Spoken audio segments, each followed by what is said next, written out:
Mabilis na yung, napabilis yung strumming mo. Hindi, nakalimutan ko kasi yung pumakababan. Naiiwan mo na siya. Sayang, ang ganda pa naman. Ang galing lang ulit.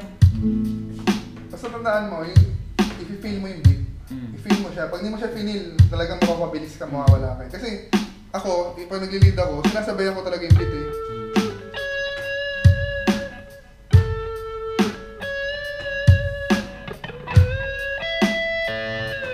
Kapag napapasin ko, pag hindi na kayo nagmamatch, alam kong bibilis ka na eh. Kasi kami match eh, mo parang naiiwan mo na ako.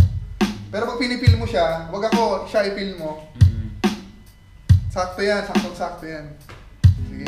Alam mo kanina, hindi mo masabayan in drums. Pero ang bilis, di ba, pinakita ko muna siya kung paano. Nakuha mo agad. Naalala mo dati na nagpo-practice tayo niyan ng beat. Mga 3 weeks ago na ba yan? 2 weeks ago na. Yung bago ka pala nito nun, di ba? Yung unang tugtog mo. Nakuha mo na sumabay sa beat nun, di ba? Eh kasi hindi na natin, dapat pala gawin natin every other, mag-practice ka pa rin ng beat, no?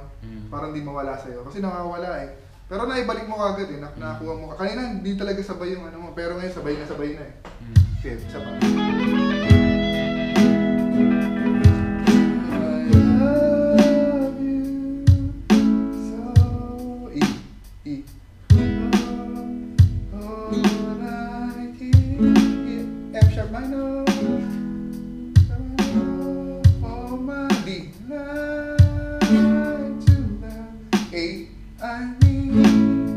Tapos gawin mo to. You saw. Hindi. Diba? As gawin mo, baba mo. Ganyan. Pang Koreano din yan.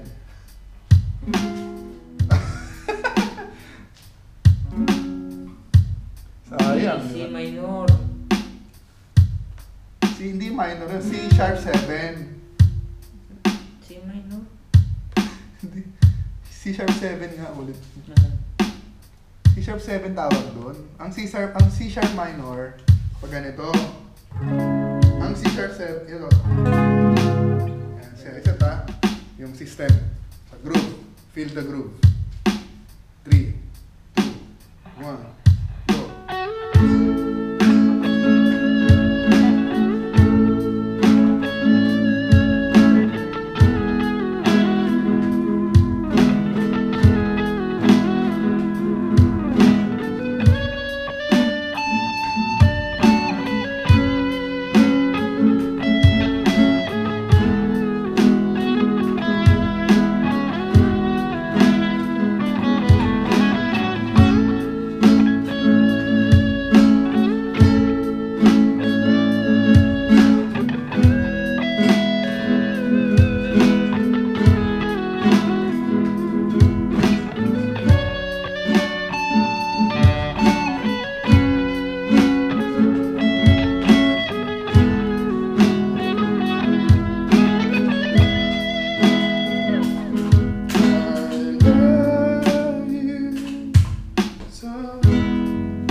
Yes, pwede na.